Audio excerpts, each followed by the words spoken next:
પંચમહાલમાં શહેરા મામલતદાર કચેરી ખાતે મામલતદાર ધર્મેન્દ્ર પટેલના અધ્યક્ષસ્થાને 6 ફેબ્રુઆરીએ અનાજ અને કરિયાણાના વેપારીઓની મળેલ મિટિંગમાં ઘઉં, ચોખા અને ડાંગરનું ઓનલાઈન પોર્ટલ ઉપર ફરજિયાત રજીસ્ટ્રેશન કરવા અંગે જરૂરી સૂચનો આપવામાં આવ્યા હતા. જોકે અમુક વેપારીઓએ આ બાબતે કોઈ જ ગંભીરતા લીધી ન હોય તેવું જિલ્લા પુરવઠા અધિકારી અને મામલતદારની તપાસ દરમિયાન બહાર આવ્યું છે. નગરપાલિકા વિસ્તારમાં આવેલ સિંધી માર્કેટમાં જિલ્લા પુરવઠા અધિકારી એચ.ટી. મકવાણા અને મામલતદાર ધર્મેન્દ્ર પટેલ દ્વારા ગુરુવારના રોજ કરિયાણા અને અનાજના વેપારીઓને ત્યાં ઓચિંતા તપાસ કરવામાં આવતા 5 જેટલા વેપારીઓએ ઓનલાઈન પોર્ટલ ઉપર ઘઉં સહિતનો અન્ય સ્ટોક નહીં દેખાડવા સાથે રજીસ્ટ્રેશન નહીં કરેલ હોવાનું સામે આવ્યું હતું. જિલ્લા પુરવઠાની તપાસ ટીમ દરમિયાન ખાનગી વેપારીઓએ રજીસ્ટ્રેશન ન કરેલ હોવા સાથે ઘઉં સહિતનો 1522 કિલો જથ્થો જાહેર કરેલ નહીં હોવાથી નિયમો અનુસારની કાર્યવાહી કરી હતી. જ્યારે જિલ્લા પુરવઠા અધિકારી દ્વારા એચ.ટી. મકવાણાના જણાવ્યા અનુસાર સિંધી માર્કેટમાં જુદા જુદા ખાનગી વેપારીઓને ત્યાં આકસ્મિક તપાસણી હાથ ધરવામાં આવી હતી. વેપારીઓ સાથે બેઠક કરીને આ પહેલા પણ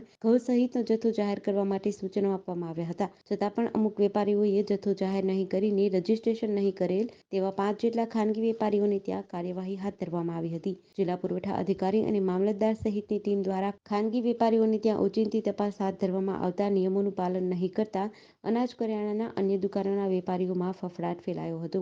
ભારત સરકારના સ્ટોક લિમિટ જાહેરનામા 2566 અંતર્ગત તમામ રિટેલર છે, ટ્રેડર છે, હોલસેલર છે, બિગ ચેન રિટેલર છે, પ્રોસેસર છે, મિલોવાળા વેપારીઓ છે, તમામ વેપારીઓએ ફરજિયાત ભારત સરકારના જે પોર્ટલ જાહેર કરેલું છે એ પોર્ટલ ઉપર રજીસ્ટ્રેશન કરી અને એમનો જથ્થો જાહેર કરવાનો છે.